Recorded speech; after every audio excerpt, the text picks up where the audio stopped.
Bueno, muchas gracias. Os toca otra vez aguantarme después de comer. No es la mejor hora para hacer un taller sobre inversión, ¿a que no? No es, pero lo vamos a intentar, ¿vale?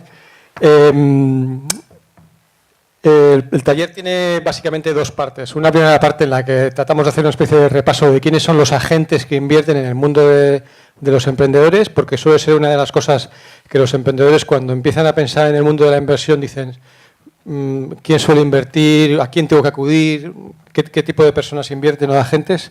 Y segundo, hacemos un pequeño repaso sobre cuáles son las cosas que se suele fijar en un inversor o qué suele tener en cuenta un inversor a la hora de decidir si invierte o no invierte en un proyecto, ¿vale?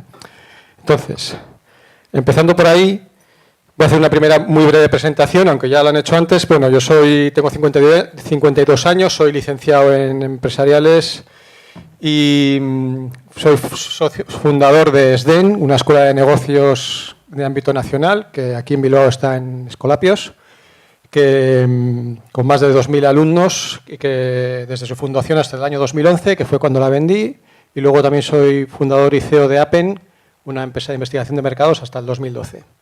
Y desde el 2015 soy el socio fundador de Mecha, que es la aceleradora por la que estoy aquí. Además, también soy socio de Senda 15 Coworking, que es un espacio de coworking de Vitoria, y soy fundador de la Asociación de Jóvenes Empresarios del País Vasco, pero ya no me dejan pertenecer a la asociación.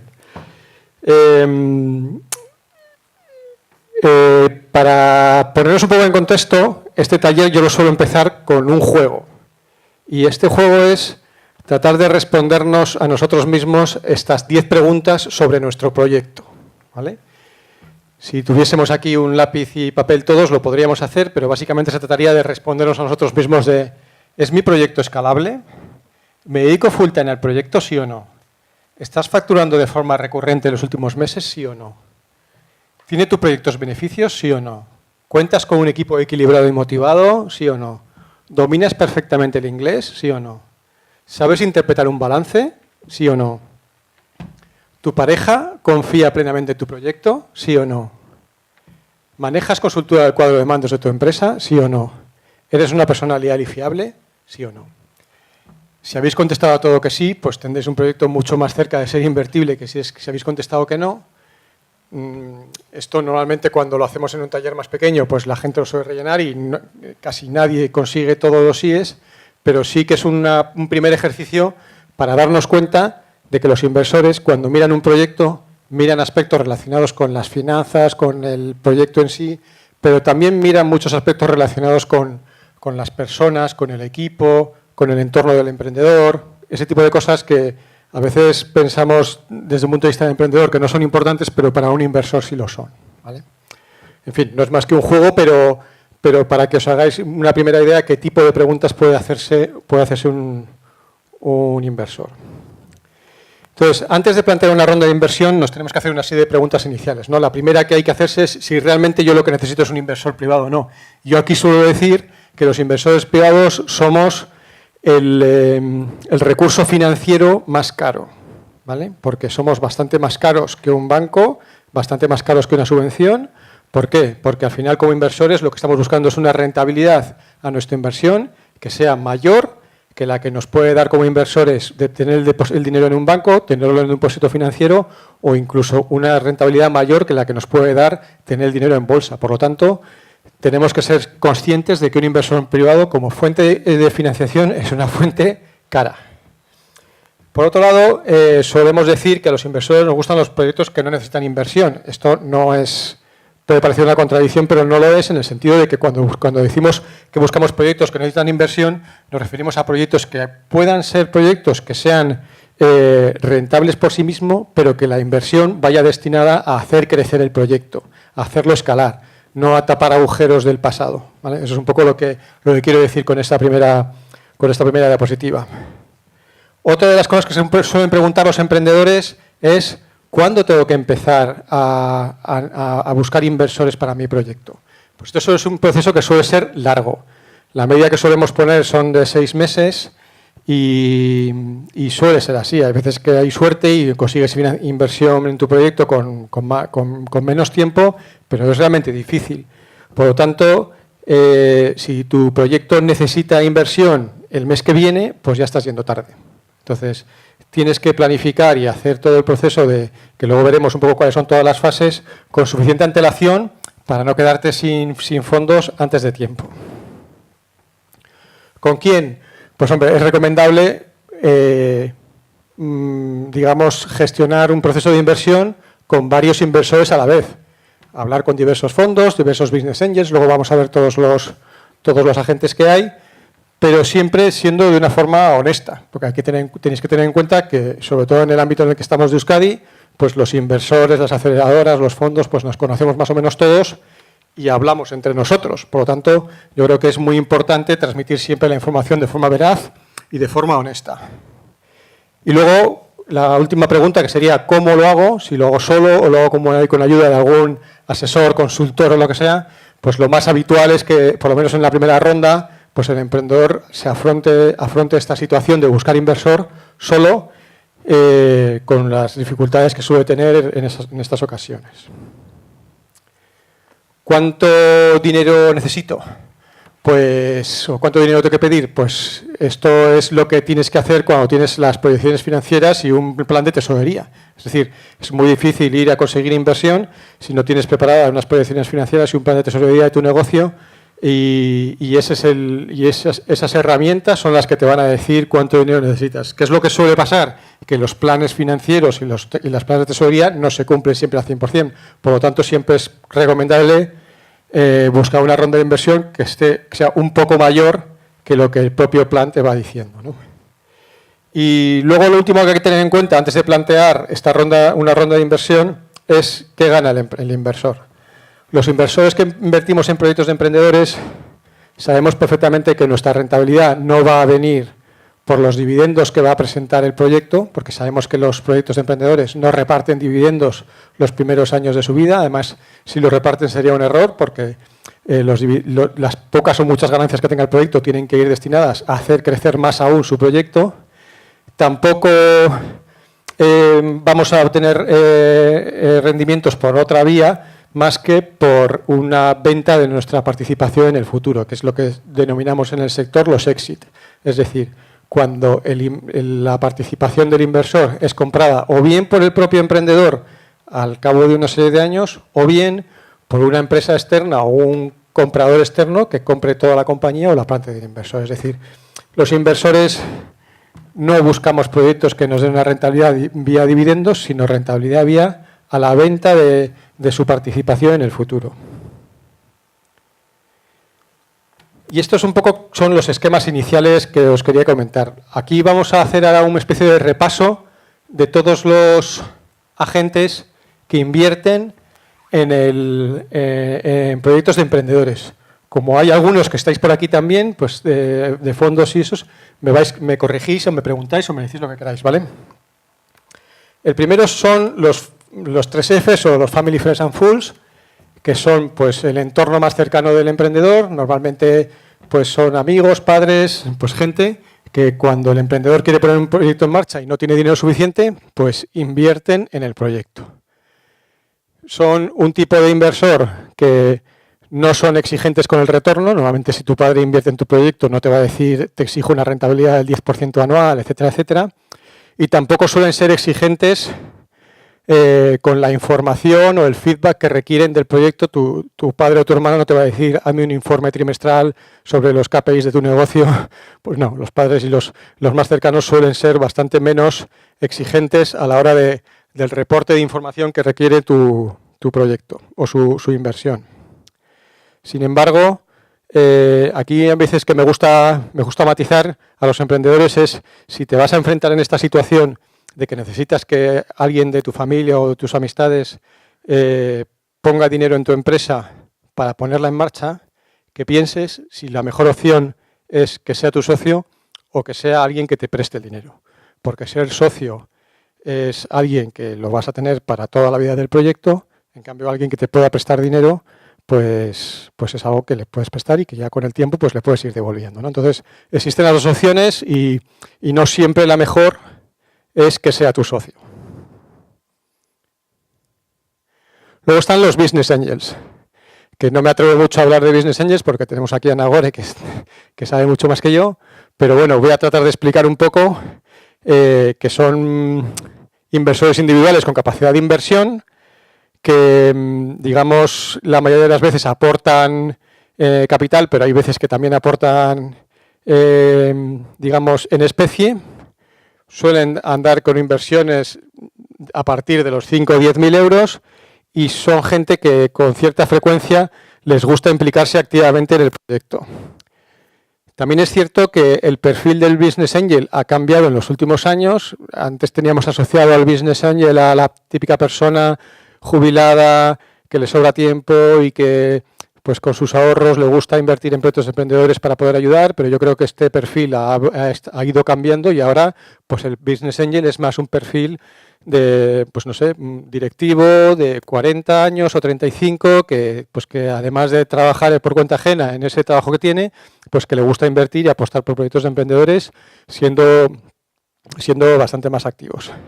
Aún así, los Business Angels pues son personas, como bien decimos en esta slide, que no se dedican en general full time a su actividad de invertir. La media en el Estado pues es que dedican al seguimiento de su cartera 5 días al mes. Entonces, pues no son, digamos, personas que se dedican full time a los proyectos. ¿Cómo se suelen organizar?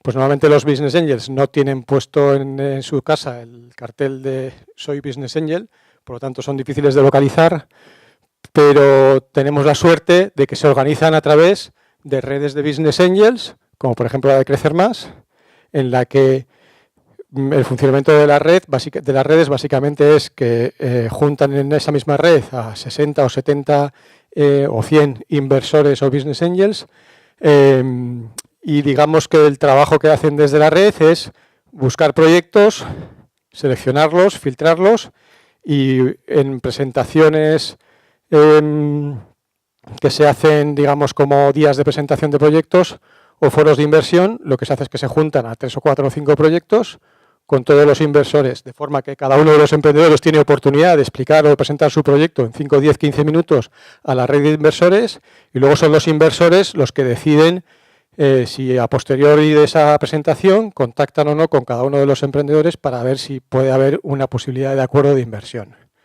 Esta fórmula es muy buena para los Business Angels porque es una forma de llegar a proyectos filtrados y validados por la propia red sin tener que andar buscando los proyectos de sitio en sitio. Y es una fórmula también muy buena para los propios emprendedores porque te permite acceder a un gran número de Business Angels de una sola tacada. Por lo tanto, desde mi punto de vista, es una herramienta muy recomendable para poder buscar financiación en las primeras fases de tu proyecto. Y aquí, pues bueno, contamos con la suerte de tener la red de Business Angels de Crecer Más.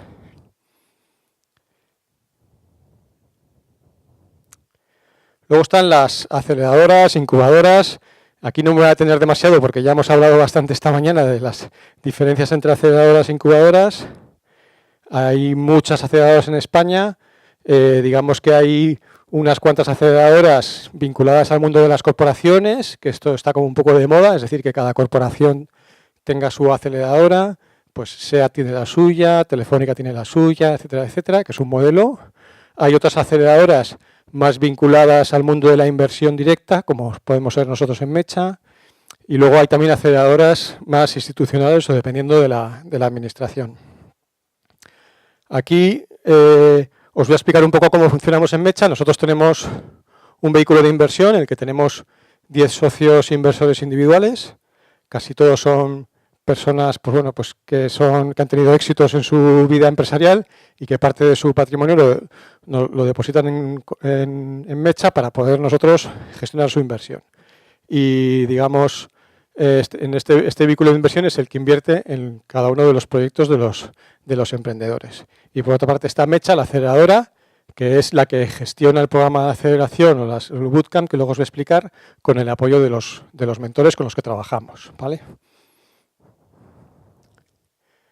Nuestra estrategia de inversión está digamos, fundamentada en 119 variables, que las tenemos clasificadas en 13 epígrafes, pues mercado, producto, equipo, modelo, marketing, etcétera, etcétera, que son los aspectos que analizamos antes de que cualquiera de los proyectos pase al comité de inversiones. Nosotros como aceleradora invertimos una media de 75.000 euros por proyecto y invertimos en proyectos que han pasado previamente por nuestro programa de aceleración Bootcamp. Hacemos un pacto de socios y nuestro horizonte temporal de la inversión, es decir, nosotros invertimos para salir, es de 6 o 7 años. Y en muchas ocasiones tenemos un puesto en el consejo. No me voy a detener, aquí están algunas de las startups en las que hemos invertido. Y ahora, también de forma muy breve, os voy a explicar cómo funciona nuestro programa de Bootcamp, que es, hacemos una primera fase de selección, luego tenemos el Bootcamp que dura 10 semanas y luego la fase de seguimiento que dura 6 meses. ¿Cómo hacemos? Cada vez que se pone en contacto un emprendedor con nosotros, tenemos una entrevista inicial con él y de forma conjunta decidimos un reto. Si el reto que nos propone el emprendedor entendemos que es un reto primero que está alineado con la situación actual de su proyecto, porque hay veces que nos proponen retos que no son realistas, y luego si es un reto en el que realmente nosotros les podemos ayudar, porque hay veces que son cosas en las que nosotros no somos expertos, pues entonces diseñamos una serie de sprints semanales que son los sprints que vamos a tener que trabajar durante las 10 semanas que dura el programa. Una vez que lo tenemos diseñado, tenemos una segunda entrevista con ellos en la que validamos esos sprints con ellos para ver si se ajustan a sus necesidades y también es en el momento en el que nosotros miramos, porque el programa de aceleración de Mecha tiene un coste, pero también tenemos una parte de becas que ayudan a sufragar el coste del programa de aceleración a los emprendedores. Una vez que se pasa esta fase, pasamos a lo que es el desarrollo del programa. El programa de aceleración de Mecha tiene algunas características. Una de ellas es que es un programa online, de forma que solamente nos juntamos con los emprendedores una vez al principio del programa y otra vez al final. El resto del trabajo con ellos lo hacemos vía sesiones de Skype que hacemos una vez a la semana para hacer el seguimiento de cada uno de los sprints y luego día a día a través de Slack para consultar dudas y preguntas. Además, tenemos una plataforma de contenidos online con vídeos y material de consulta, etcétera, que está en Notion para que les pueda servir para poder ir desarrollando el trabajo que tenemos que realizar conjuntamente durante las 10 semanas. Y además contamos con un panel de expertos que van entrando en cada uno de las fases. Y luego, una vez que termina el programa, hacemos la fase de acompañamiento, de seguimiento, que es una vez al mes, durante los 6 siguientes meses, tenemos sesiones de Skype con ellos y es en ese momento cuando nos planteamos la posibilidad de invertir en cada uno de los proyectos. Estos son algunos de los proyectos que han pasado por el programa de aceleración y ya no me enrollo mucho más con Mecha y os cuento otro tipo de fórmulas para conseguir inversión para tu proyecto, que es el crowdfunding, que supongo que todos habéis oído hablar del crowdfunding, pero básicamente tenemos 3 tipos de crowdfunding. El de recompensa o donación, el de equity y el de lending. Realmente el de inversión solo es este. El de recompensa, que el más conocido es Kickstarter, no es realmente inversión. Esto es más bien una plataforma para conseguir financiación para sacar tu primer producto al mercado y lo que haces es vender, entre comillas, tu primer producto. Y el crowdlending tampoco es inversión porque es préstamo a través de plataformas de préstamo online. Sí que son inversión todas las plataformas que hay que te permiten obtener financiación a través de inversores privados en esas plataformas. Quizás en España pues, la más conocida es Startup Explore y también la más activa. Y ahora la Diputación de Vizcaya pues, acaba de sacar una, que no sé si la habrán presentado ya o está a punto de presentar, Nagore igual nos puede contar. Pero bueno, hay una plataforma que va a ser, si no me equivoco, la primera plataforma de crowdfunding pública en todo el Estado. Es así, ¿no? Algunos ejemplos, pues por ejemplo, esta startup, Gosi, que tenía un collar para para localizar a perros, pues a través de Kickstarter consiguió 35.000 euros con preventas del producto en esa plataforma y fue una buena forma de financiarse. O en el caso de Maebrana, que es una startup de Álava, que a través de Startup Explore consiguió levantar 211.000 euros con 56 inversores en el año 2017. Pues bueno, es otra forma de conseguir inversión para tu proyecto. Luego están los Family Office, que hemos hablado también un poco antes en la mesa redonda. ¿Qué son esto de los Family Office? Pues al final los Family Office son compañías privadas que gestionan las inversiones y los negocios de una familia que tiene un capital financiero considerable. Entonces, son familias que tienen pues, el dinero suficiente como para permitirse el lujo de tener una empresa o alguien que se lo gestiona. ¿Cómo suelen funcionar? Pues tiene por una parte la familia propietaria con su family office y luego tiene una parte funcional pues más relacionada con la formación de carrera de la familia, la parte de servicios, la parte de filantropía, pero tienen también la división económica del family office que hacen lo que es la gestión patrimonial, desde inversión en inmuebles, inversión financiera y también inversión en empresas. Y es aquí donde los family office están empezando ahora a invertir en proyectos de emprendedores. Y la gente dice, pero aquí en Euskadi hay de estos. Pues sí, hay por lo menos media docena de family office que están empezando a hacer este tipo de inversiones. Lo que pasa es que no es fácil acceder a ellos normalmente. Para las siguientes fases están los fondos de capital riesgo, pues no me voy a detener demasiado, pero están los private equity, están los corporate ventures, que son los propios fondos de inversión que generan las propias corporaciones como Mercedes o CAF, que invierten en startups. Y digamos que aquí en Euskadi pues tenemos SID Capital Vizcaya, Basque Fondo, SID Guipúzcoa y digamos que tenemos además la suerte de contar aquí con Pedro, que es el representante de Aso Ventures, que es el primer fondo de capital riesgo de Euskadi en pleno funcionamiento y con capacidad de inversión. Todos ellos invierten pues, a partir de 50, 100.000 euros y en casi todas las ocasiones pues, buscan coinversión en sus proyectos. Me tienes que pasar el logo para poner aquí mejor el logo en lugar de... Luego está el Corporate Venture que hemos hablado antes, que son cuando son las propias corporaciones que bien por una spin-off de la propia empresa o bien porque buscan startups relacionadas con su modelo de negocio y que invierten en proyectos o en startups de su negocio, que también es otra forma de conseguir inversión para tu proyecto.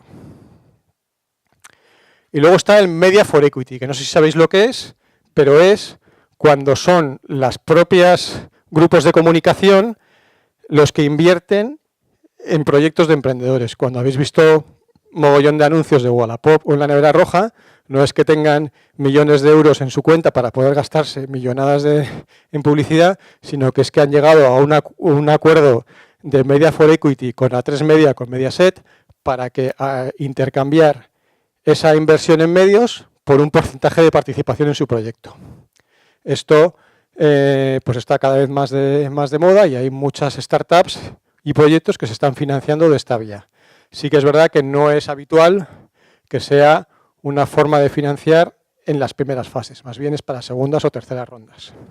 Pero es otra forma de financiar a través de los Media for Equity. Por ejemplo, aquí tenemos el caso de la Nevera Roja, que la participación de A3 Media, de Mediaset, fue vendida por 6 millones, obteniendo Mediaset una plusvalía de 5,4 millones. Por lo tanto, para Mediaset fue realmente una buena colaboración. Y luego todos los grupos de comunicación, o casi todos, están agrupados en otro instrumento desde el año 2015 que se llama Media Digital Ventures, que lo que hacen es todos juntos invertir en proyectos de startups. Entonces ahí ven Delivery y algunas otras, pues han sido participadas a través de esta otra instrumento de inversión. Y luego la administración. La administración, sobre todo, hemos comentado antes, no me voy a detener aquí a hablar de los diferentes programas de subvenciones y tal, pero sí que, bueno, pues está Basquefondo, que es un fondo de inversión del gobierno vasco que puede invertir en proyectos de emprendedores y está cada vez más activo invirtiendo en startups. Luego está Aurrera, que no es un fondo de inversión, pero sí son préstamos, que tiene para mí dos ventajas fundamentales. Una, que primero no piden garantías personales a los emprendedores en este préstamo, y luego la segunda ventaja es que financian activo circulante, cosa que habitualmente no suele ser habitual en la financiación pública. Luego están las líneas de NISA, que también son líneas de financiación a los emprendedores.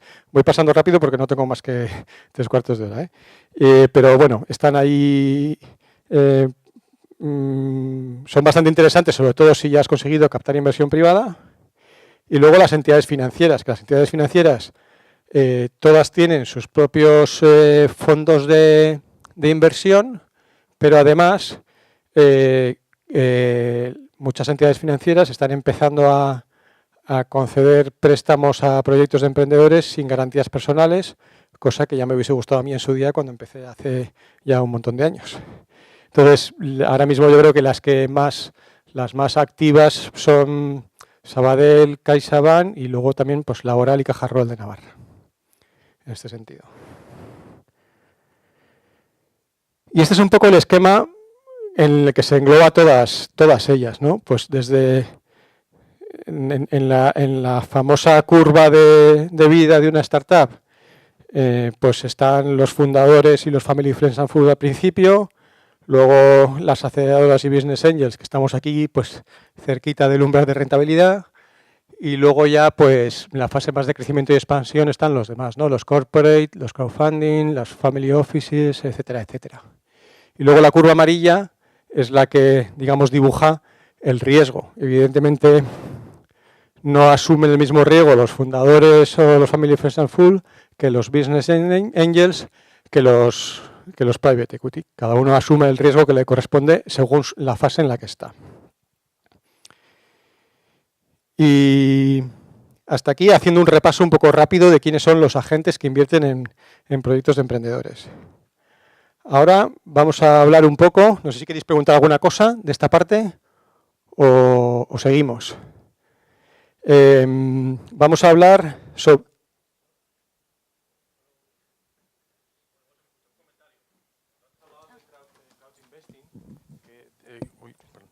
Hola, ¿sí? ¿Se me escucha? Sí. Cuando antes hablabas de crowd investing, porque creo que la presentación igual se te ha escapado, BStaker, igual, no sé si conoces un poco la historia de la plataforma. No. Ah, vale. No, yo es que soy inversor a través de BStaker, bueno, soy o he sido, y la empresa está cerrado. Entonces, vale, te recomiendo sí, igual pues, que quites el logo porque... vale, sí, y además, de hecho, han entrado en concurso de acreedores y igual sale concurso penable o culpable porque el administrador no... Bueno, sin más. Vale, pues quitaré el logo. Gracias por avisar. Luego si quieres lo comentamos más en detalle. Vale, genial. Muchas gracias. ¿Qué valora un inversor en un proyecto? ¿Vale? Entonces, siempre esta parte me gusta empezar por esta diapositiva, por esta imagen, porque esto es la rentabilidad que da el IBEX, que ha dado el IBEX en los últimos 24 años, que es un 8% anual. ¿Vosotros pensáis que un emprendedor o una startup tiene que dar una rentabilidad superior o inferior a esto? Superior, ¿no? ¿Por qué? Porque hay una característica que tiene la inversión en el IBEX que no tienen las startups, que es la liquidez. Es decir, tú cuando inviertes en acciones puedes sacar tu dinero cuando quieras, pero cuando inviertes en startups, no. Entonces, esto hace que la inversión en startups sea más penalizada y que, por lo tanto, requiramos una revalorización mayor. Pero bueno, parándonos un poco a hablar o a ver en qué se fijan los inversores a la hora de valorar un proyecto. Sobre todo me estoy refiriendo a inversores en las primeras fases, en la fase semilla o en las primeras rondas, vamos. Y pongo deliberadamente sobre el emprendedor o sobre el equipo lo primero, porque aunque ya lo hemos dicho esta mañana, pero para mí por lo menos es la parte más importante. Es decir, un proyecto, una idea o un negocio puede ser muy bueno, muy interesante, pero si no hay un equipo muy potente que lo está liderando, es muy difícil que consigan inversión. Entonces, ¿qué es lo que se suele mirar? Pues en primer lugar, el recorrido y la experiencia y los fracasos que ha tenido el equipo emprendedor, los conocimientos en el sector, en la tecnología, conocimientos de los canales de captación, de distribución, los canales de marketing y también un poco la situación económica, personal, el apoyo familiar que tiene el equipo de emprendedores. Esto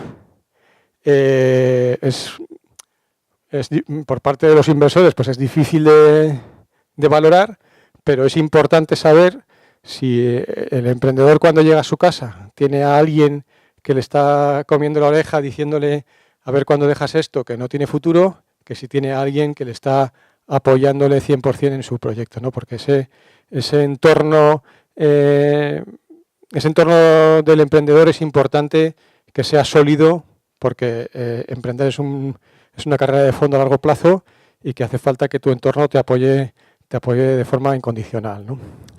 Luego también solemos mirar mucho la facilidad del emprendedor para internacionalizar, la dedicación. Es muy difícil conseguir inversión si no hay por lo menos 1 o 2 personas dedicadas full time al proyecto. Y luego me gusta también esta frase de que se juega el emprendedor, ¿no? Y aquí solo poner un ejemplo, y es que uno de los proyectos donde nosotros invertimos pues era un emprendedor que trabajaba en una gran consultora cobrando un sueldo de cerca de 50.000 euros al año y que decidió terminar su relación laboral y con el finiquito y lo que sacó, pues ha montado su propio proyecto. ¿Invertiríais antes en ese o en otro que no se está jugando nada? Pues evidentemente cuando el emprendedor se está jugando mucho, no solamente económicamente, sino también de cambio de rumbo de vida o algo así, pues para un inversor pues es una especie de doble garantía, ¿no? Estas son un poco las cosas que miramos los inversores sobre los proyectos, pero luego también pensamos en cómo debe de ser el emprendedor. Pues debe ser una persona que tiene pasión, que tiene visión, capacidad de aprendizaje, constancia. Quizás todos estos objetivos, que son palabras que a veces suenan un poco vagas, pero que yo creo que son importantes, ¿no? Y sobre todo la más importante quizás sea la enfocada a objetivos, porque yo creo que esa es como la gran debilidad que tenemos los emprendedores, y es que vemos oportunidades en los mercados o en las situaciones diarias todos los días, y esto a veces nos hace despistarnos de nuestros objetivos, ¿no? Entonces, muchas veces no es fácil encontrar emprendedores enfocados. ¿Qué más solemos mirar los inversores? Pues sobre el negocio. Pues ¿qué miramos? Primero entenderlo. En estas fases es fundamental que seáis capaces de que el inversor entienda vuestro negocio. Saber cómo surgió la idea. Nos gusta saber cuánto han invertido los propios emprendedores, si tiene competencia nacional, internacional, si hay otros proyectos similares, si tienen mucha o poca dificultad tecnológica, cuál es la inversión necesaria a corto o a medio plazo, cuál es el equipo necesario, y luego también si es fácil de pivotar, porque pues como inversor te animas más a invertir en un proyecto que dices, bueno, pues esto si no funciona es fácil de pivotar a otra cosa, que si es un proyecto que dices, joder, es que esto si no funciona, todo lo que hemos hecho hasta ahora es tirar a la basura y hay que empezar de cero, ¿no? Y por último, casi por eso lo pongo con mayúsculas, pues es la escalabilidad, que es que lo que siempre buscamos los inversores sean proyectos que sean escalables, es decir, que sean capaces de crecer rápido y con pocos recursos. Y luego, ¿qué miramos sobre el negocio? Y aquí vienen los famosos KPIs, que son los indicadores de negocio. Y sí decía al principio que en Mecha y en casi todos los inversores lo que buscamos es que los proyectos, antes de invertir en ellos, tengan un poco de tracción. ¿Qué significa tracción? Pues significan que hayan conseguido tener algunas ventas, que hayan conseguido tener algunos registros, algunos usuarios, bueno, algo de tracción, algo que haya validado un poco el mercado. Entonces, ¿cuáles son esos indicadores que buscamos? pues los más importantes para mí son estos. El coste de adquisición del cliente, el ticket medio, si es un ticket medio muy alto o muy bajo, el nivel de recurrencia, si es un producto que te lo compran todos los meses o te lo compran una vez en la vida y no vuelven otra vez, o el tiempo de vida del cliente, el lifetime value, la rentabilidad anual por cliente o el número de usuarios que necesitas para break-even. Esta última cifra, que yo creo que es la cifra o el KPI o el indicador con el que deberían de tener todos los emprendedores debajo de la almohada, y es decir, cuántos usuarios o cuántos clientes o cuántas ventas mensuales necesito para llegar a break-even, es decir, para llegar a una situación en la que se equilibren los ingresos y los gastos. Y es una cifra que se la preguntan a muchos emprendedores y no la saben.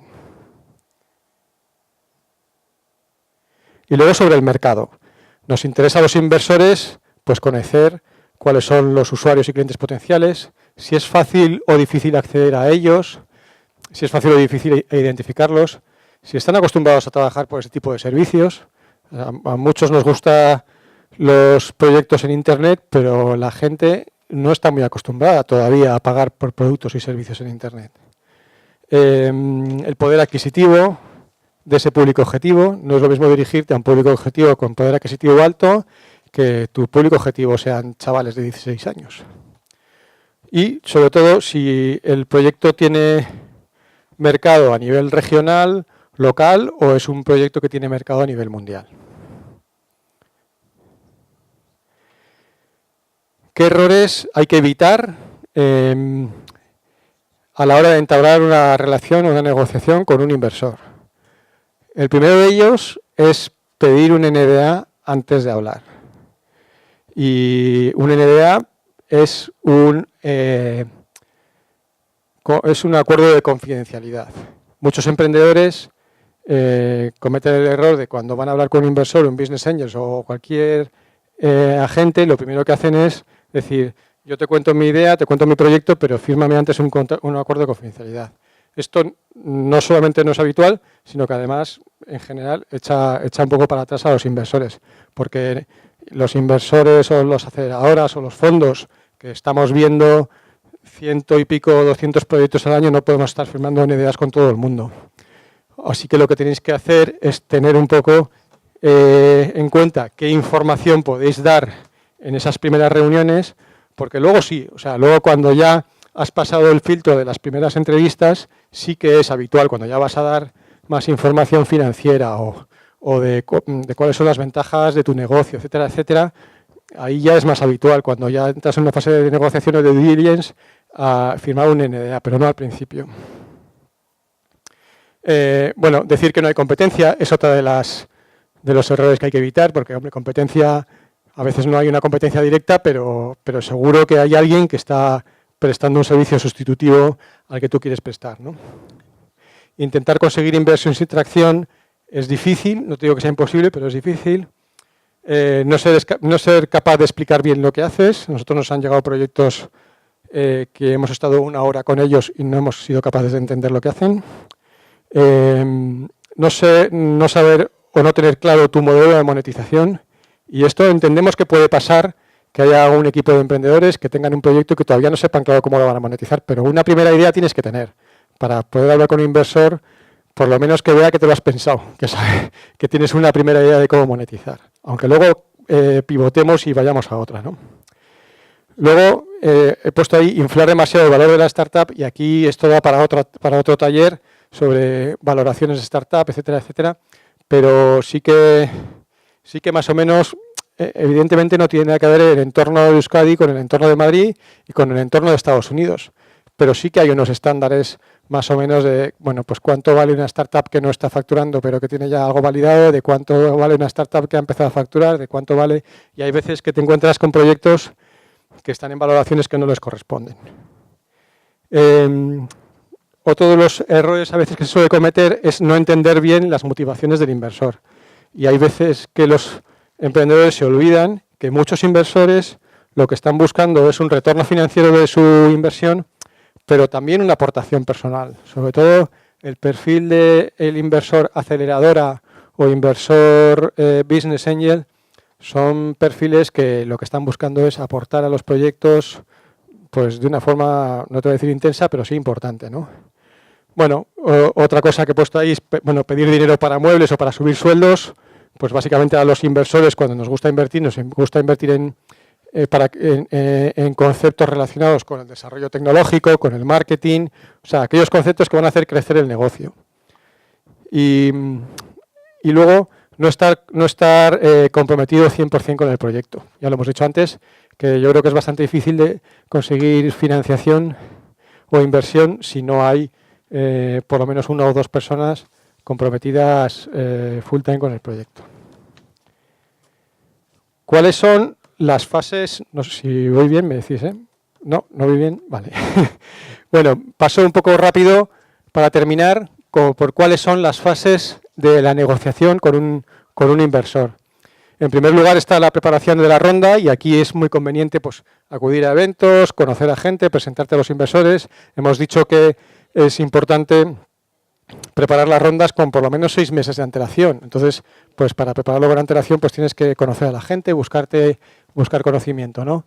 Hay una primera fase de intercambio de información. Normalmente se utiliza un documento que se llama el Investor Deck, que se envía a los inversores o bien por email o bien se presenta, que es un poco el documento más que tiene que ser atractivo para despertar el interés de los inversores.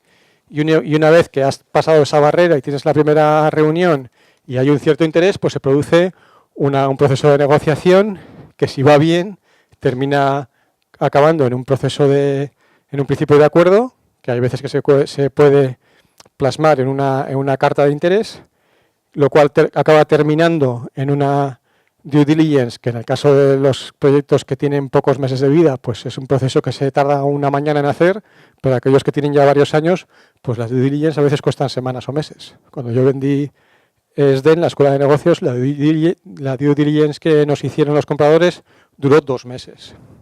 Luego está el contrato preacuerdo y el pacto de socios, que en el caso de Mecha son documentos que firmamos en el mismo momento, en el notario. Y por último, el punto 8º, es cuando ya tienes la pasta. Lo que decía, este proceso, pues de media, unos 6 meses, es lo que se suele tardar. Y hasta aquí termino. Y nada, muchas gracias. No sé si alguien quiere hacer alguna pregunta. Si no, paso al siguiente, que creo que es Íñigo, ¿no? Pues adelante, Íñigo, todo tuyo.